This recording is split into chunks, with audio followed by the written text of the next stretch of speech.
As you're enjoying your golden years, 80% of your expenses are tied into a 5 major categories. And it's so important to be mindful about what they are to make sure that you are very clear where your expenses are. And being mindful about them is like 70% of the work done. So let's dive into them. I know that many of you are worried to make sure that your savings last you through your retirement years. And today I want to go over the 5 major categories where your expenses are and going to be for the next 20, 30, or hopefully even more years. So grab your journal so that we're going to be writing some things down and brainstorming together today. If you look at an average, and that's just basic average, the household for retirees spends about $4,500 a month, or about 80% of their income on these categories. So let's look at each one of them. So the first one that we're going to look at today is entertainment. It's about 6% of your total budget. And the reason why I started with entertainment, because I think it is just so important for your mental, your emotional, and your physical well-being. Doing the things that you enjoy, looking forward to going to exploring your hobbies, or maybe going to Broadway shows is just something it has to happen when you're in your golden years. And I can tell you for a fact that anticipating something, heading to that Broadway show is just as fun and just as important as if you were actually seeing the play or show. So I want you to think about your hobbies, your interests, things that you like to do, and write them down and include them in your category and make plans for that. So what you can do is also create some social interactions through meeting like-minded people like yourself. There are sites like meetup.com, eventbrite.com, where you can find other people who like the same things that you do, and find them and meet them and introduce yourself and let them know, hey, I enjoy the same things that you are. Let's get together. Let's have some fun together. I'm also a big believer in budgeting for these things as well, because when you are being mindful about these things, you know it's going to be just as important as budgeting for your food and for your housing and for some of the other important things. Another cool thing that I have discovered that I absolutely love in working with you guys is the fact that you have years and years of experience in something that you know you do best, or experience from the jobs that you have held. Think about doing something like mentoring someone, or coaching someone, or having someone as an intern with you. The opportunities for you to share the years of knowledge that you have gained through your experiences, through your business ownership, are just absolutely amazing. And you know what? If this is something that you truly enjoy doing, and if you have an opportunity to mentor someone, imagine the satisfaction that you are going to get from doing something like that. So give it some thought. The next category is food. It is the nourishment for our bodies, and it's about 12% of our overall budget. So here are some tips for you. So number 1, create a list and put it on your fridge. This way, if you're running low on something, you can go ahead and write it down. It's also going to prevent you from wasting money or throwing away wasted food. If you really want to, you can go to a grocery store or a local market twice a week, so that way you're only getting fresh foods, like fresh fruits and veggies. Think if you were in Europe, where a lot of the times there's not a lot of place to store things, or the kitchens are small. So a lot of Europeans shop every few days, and this is how they have access to just fresh produce, fresh fruits and veggies, and some of the other foods. Think about potentially using store brands. A lot of the time, store brands are just as high quality as name brands. However, the cost for them is on average 20 or 25% less. If you have an opportunity to join a membership club like Costco or BJ's, and of course that also means that you need to have the space to store the items, it's also a great idea. If you buying some things, or like if you're an avid cook and you use a lot of olive oil, you may want to consider using and buying the big jugs that you can find in those stores, just to be able to have them on hand. Same thing with some basic items like toilet paper and paper towels as well. And you know what? If you think about it, the cost for the memberships are not that much, and you can use the membership card is also to save on your gas, which is also important. The next tip has to do with using a credit card. Some of you may agree with me and some of you may not, and that's okay. I'm a big believer of using a credit card that gives you points or cash back. Like my favorite one is Discover, where if you buy things, most of your necessities on that card, you're able to actually earn that money back and have that sitting as a separate kind of amount. And then you decide how you want to use that. You can actually get that back as a credit toward the statement. You can actually get that cash deposited into your account. But to me, it's just an opportunity to be rewarded for your everyday shopping. So definitely think about those things. To save some time and to make your life a little bit easier, one of my favorite apps that I use is called Flipp App. It's Flipp. You can download it for either Android or Apple. And what I love about it is that it saves me time and it has all of the store circulars, whether it's grocery store or others, and you can actually search for an item. For example, my daughter loves Breyer's ice cream. So I can actually search Breyer's ice cream and it'll tell me which store has that ice cream on sale for that week. So I find it very helpful. You can also create lists. You can share these lists with other people, and it's just overall a time saver. And the last point that I want to share with you pertaining to food is that think about food as a number one nourishment. What you put in your body is truly extremely important, and I know that I'm mindful about it. What you eat is what your body is going to get, and this is how you're going to maintain your health. And it's especially more important in your golden years. As you know, your health is going to deteriorate as the time goes by, which means that your budget for your health care is going to have to be adjusted, which is actually one of the costs that we're going to talk about. So saving on food, thinking that this is going to be a good idea, may not be a good idea in the long run. And of course, the next topic that we're going to cover is the cost of your healthcare, which is about 15% of your overall budget. If you look at this table, as you can see that the cost of your healthcare is going to decrease as you go through your golden years, and that's understandable. So you just have to remember that you're going to have to adjust your budget as your time goes, and just be okay with it being fluid and flexible. I think that's one of the most important things to kind of keep in mind when you're thinking about your expenditures. So when you are looking at your Medicare and insurance options, if you, since you guys know yourselves better than anybody else, think about in the next 5-10 years where your health is going to be. If you think that you're going to need more care, and we're probably talking about for the next, a year or so, then don't get a plan that has a high deductible. If you're anticipating maybe a procedure or a high number of appointments, then pick a plan that is going to be most beneficial to you, and the deductible is an important consideration for that. Prescriptions. Think about using, if you can, generic no-name brands. A lot of the times you can save anywhere between 20 or 50% when it's not a name brand drug, yet the quality is most of the time still the same. And another way to save with prescriptions is get them through a online pharmacy and be able to get a 90-day supply. A lot of the time you can quite save on that. Get familiar with your healthcare plan. Study the information, see what is covered, what is the percentage, and maybe create like a one-page guide so that way you have that as a reference for you next time you need to go and get some things done. Definitely take a look at your explanation of benefits after you have an appointment. Most of the time you're going to get that either in the mail or in your online portal. Take a look and see what was covered, what wasn't covered, and why it wasn't.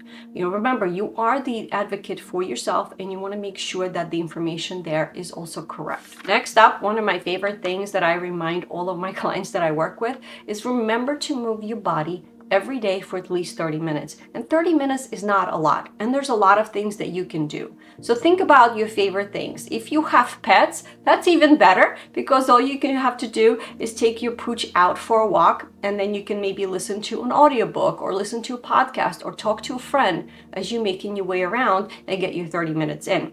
Some other suggestions that I have for you are some of my other favorites that a lot of my clients, senior clients around here are using. For example, join a gym that has a pool. That's one of my biggest things. This is why I'm a big fan of LA Fitness.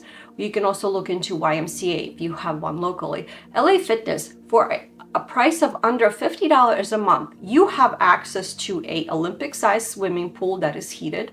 You have sauna, you have classes. If you wanted to, you can play, I think, pickleball and tennis.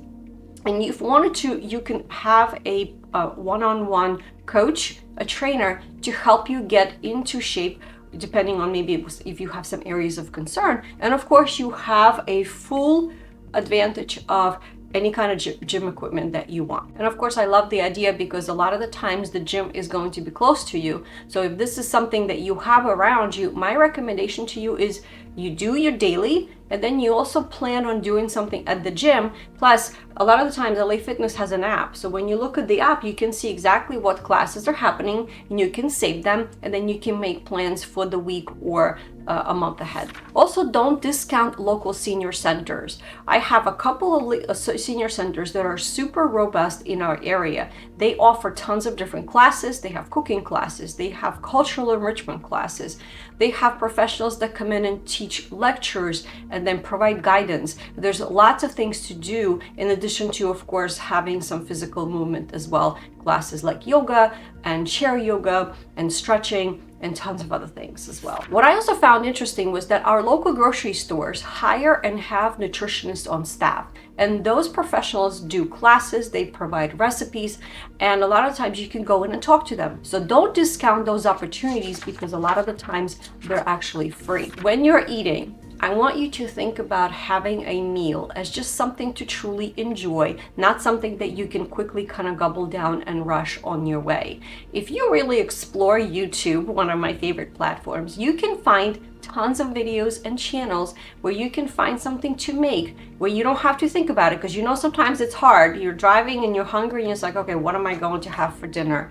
I don't know what to make. And if you use some of those resources, you can find some meals that you can make in as little as 15 to 30 minutes. So there's lots of channels that you can subscribe to kind of use for inspiration to get ideas. And I want you to think about as making food at home as just something enjoyable that maybe you can do with your loved one or your grandkids, so that you're spending time together and you're having a good time. One of my favorite things to do is have like a one tray meal where you can cook the meat and the veggies all in one tray, and you just put it in the oven and then you take it out and all done. Or you use some kind of a multifunction tool. One of my favorites is Instapot, because you can do so many things in one container. So check it out and see if maybe this is something that you may also want to invest in. My next reminder to you is just to remember that you are your own best advocate because you know yourself best.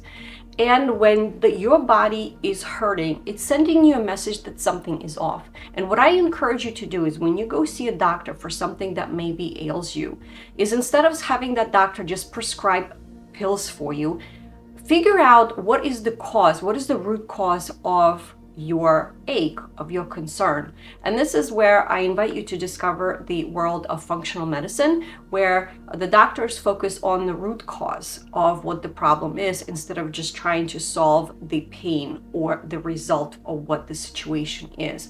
I have a couple of doctors that I follow on a regular basis on social media.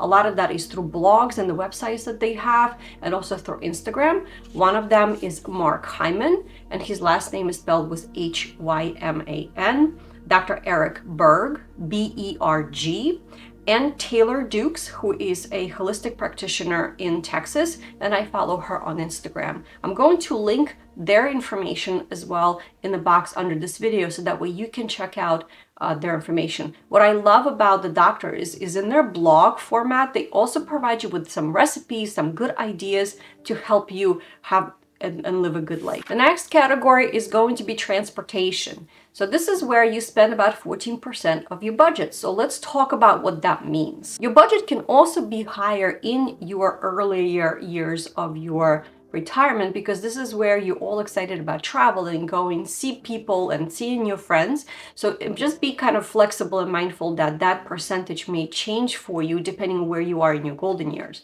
So let's talk about your car. If you are trying to maybe make some changes and figure out how you can save here, if you drive a big boat or if you have a gas guzzler, so perhaps maybe it's a time for you to sell that car or maybe trade it in and get something that is smaller and more efficient. So this is where I'm a big believer of using the resources that you locally have, like consumer reports. So typically you have to pay for that information. However, if you go through your local library, a lot of them have access to consumer reports online with just your local library card. It's one of my favorite resources to go to do research, especially if I'm maybe preparing a new video for you, or I'm talking to my clients who are looking for resources and information. You'll be surprised what kind of research and what information do they provide when you go through some of those magazines. So definitely check that out. If you need to buy a new car, think about an opportunity of buying a car that is coming off the lease. So it's new to you, but it's not new. It's probably going to be a couple years old. However, it's still going to be under warranty. It's going to be checked and inspected. Yet the idea is that you're going to be saving quite a bit of money, because when you do buy a new car and when you take it off the car lot, it's going to diminish in value right away. So it's really not the best investment to make. For fuel tips, another app that I'm recommending to you is called Gas Buddy. And you can use that to figure out, if you're driving around, where you can save on gas. And what I've also noticed recently is that when you're on Google Maps and you type in and you say you're looking for gas, a lot of the times it's going to show up prices as well. So that way you can make some decisions on where you may want to go to get your gas. Two other final tips is for you to get EZpass, which is the system that we use here for tolls, and it's called something else in different areas. Like Florida has SunPass. So depending on what it is available in your state, I do suggest that you get it, because it's just easy, it's stress-free, and then you tie it into, again, your rewards credit card to make sure that you get that cash back or mileage rewards that you can, then you get rewarded for traveling and using the system. If you are flying, definitely think about getting a TSA pre-check or global entry if you're going abroad. It's just a time saver to help you when you're going through security. You don't have to take everything down. You don't have to take your laptop out. It's just overall a good system to invest in for you to have a easier travel experience. Next part of the transportation is your insurance cost, and it's a biggie. And I really want you to put that a reminder of reviewing something like this at least once a year. So the first tip, of course, is you bundle. You put all of your insurance together. If you have umbrella, your homeowners, and all of your cars in one, so that way you can get a benefit. Next, also, when you do get a renewal and you get all of that information, I swear insurance companies have their own language. Sometimes you look at it and you're like, I don't even know what this means. What does liability cover, as an example? So I encourage you to call your company that you use and ask them, can you explain to me in plain language, what does this mean and what does this cover? And give them an example. For example, under homeowners policy, if my neighbor's tree falls into my yard and it breaks my pool or breaks my fence or my shed, whose insurance company is going to cover? Is it going to be mine, or is it going to be the neighbor's? And what does that fall under? So that way you're prepared. And you know what? The trees falling is one of the most common questions that clients come to me, because it happens when you live and you have a storm and life happens. So you really do need to know the answers to some of these questions. So have your broker explain that to you. I also do recommend that you shop around every year. Talk to your current broker, or it's better yet if you actually work with a company that shops around different carriers on a regular basis, and you ask them, it's like, okay, we're a month from renewal. I am looking to see for the same coverage and make sure that it's sufficient coverage. Can you tell me if another carrier may be offering better option? Maybe they're running some kind of specials. Always ask for discounts. You are senior. Always ask for discounts. The worst thing that they can tell you is they don't have it. And another tip that I have for you is ask if you have a roadside assistance that is available through your auto policy. Not a lot of people know that, but I know that we were able to add that, and it's only, I believe, under $20 a year, and you have that peace of mind as well. All right, we're jumping into the biggest expense that most of us have, which is 36% of your budget, and that is the roof over your head, your housing expense. Now remember, your budget and even your percentage is going to vary greatly depending on where you live. It also going to matter if you still have a mortgage, if you have higher or lower property taxes, if you live in the community that has HOA, which is the additional monthly expense. So a few tips here. Hopefully your mortgage is paid off. And if not, that is one of the suggestions that I have for you, is to try and laser focus on getting that mortgage paid off as quickly as possible.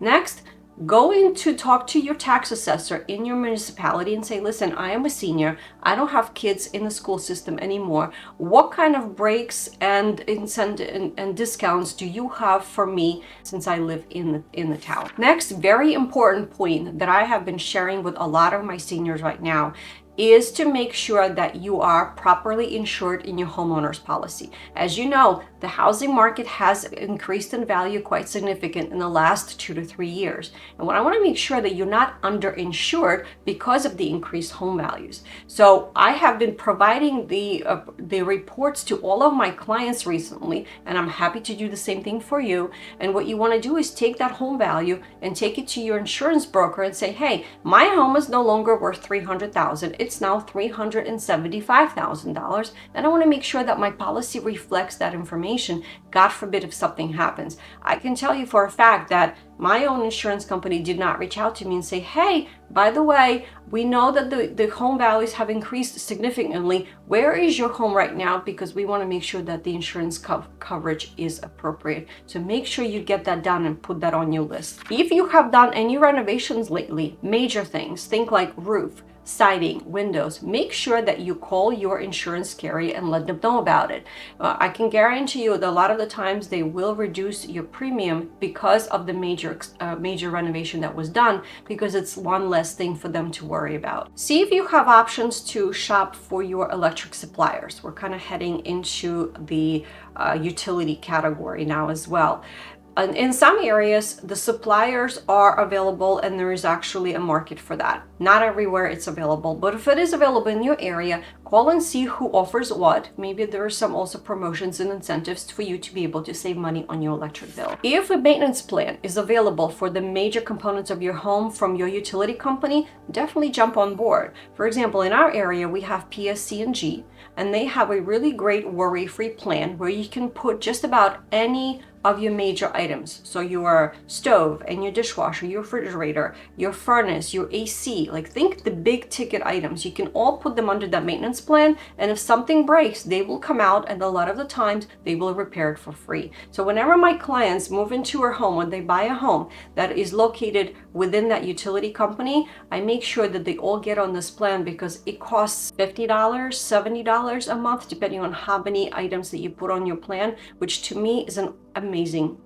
deal. And it also gives you peace of mind. Another thing to consider on your housing option is reverse mortgage. A lot of the clients that I work with, they all say that they want to stay in their home, they want to age in place because it's just something that they know, they have a lot of memories tied to their home, and I don't want you to discount reverse mortgage.